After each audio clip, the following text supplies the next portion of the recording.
L'atelier Ofunu Jérusalem, situé dans la ville lacustre de Kisumu, dans l'ouest du Kenya, est en pleine effervescence. Situé à l'extérieur du plus grand hôpital public du comté de Kisumu, cet atelier est spécialisé dans la fabrication de cercueils. Chaque personne joue un rôle spécifique, qu'il s'agisse de scier, de couper, de poncer ou de peindre, jusqu'à ce que le produit final prenne forme. Dans cet atelier, la division du travail est claire, le travail de chaque personne contribuant au produit fini. Les artisans affirment qu'en matière de travail, il n'y a pas de rôle masculin ou féminin, seulement un travail acharné. Cachée derrière les autres artisans, presque invisible, se trouve une personne que l'on ne s'attendrait pas à trouver dans cet environnement. Ponçant énergiquement un cadre en bois, Maureen Anyango explique qu'elle travaille dans ce domaine depuis 3 ans. Je travaillais dans un hôtel et les choses n'allaient pas très bien. Ils me payaient 2 cents shillings, environ $1,50 par jour.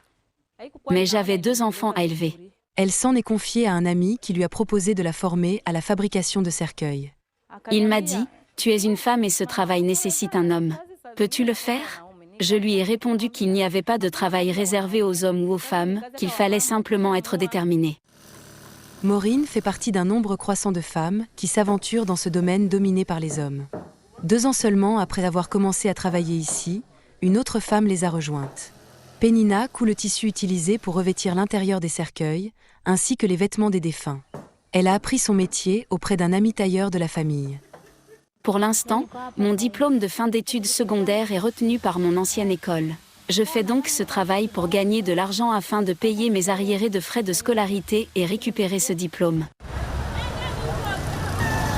Au Kenya, environ 2/3 des jeunes sont au chômage et ces derniers mois, ils expriment leur frustration au gouvernement par des manifestations de rue qui dégénèrent très souvent en violence. En créant cet atelier, Reban Onyango espérait offrir des opportunités à ceux qui étaient disposés à apprendre et peut-être les éloigner de la rue. Chacun devrait simplement faire le travail qui lui permet de gagner sa vie.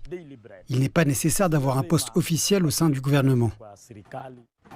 Les artisans indiquent que c'est souvent un travail difficile et poussiéreux et que les journées de travail dépassent souvent 12 heures par jour, 6 jours par semaine, en fonction des commandes qu'ils reçoivent. Et il existe toujours une stigmatisation autour de la fabrication de cercueils et de son lien avec la mort. Beaucoup de gens trouvent ce travail désagréable, mais Maureen a dépassé cela. Certains disent que vous voulez que les gens meurent pour pouvoir en tirer profit, que votre travail est mauvais, que vous devriez le quitter, que vous devriez vendre des produits alimentaires à la place. Mais même quand je rentre chez moi pour me coucher, je ne pense qu'à retourner au travail parce que j'aime mon travail. Le salaire journalier est meilleur que celui du précédent emploi de Maureen. Et alors que de plus en plus de femmes relèvent le défi, elles affirment être déterminées à montrer qu'il s'agit d'un travail normal, afin de mettre fin aux idées reçues sur ce qu'elles considèrent comme un travail honnête qui nourrit les vivants et honore les morts.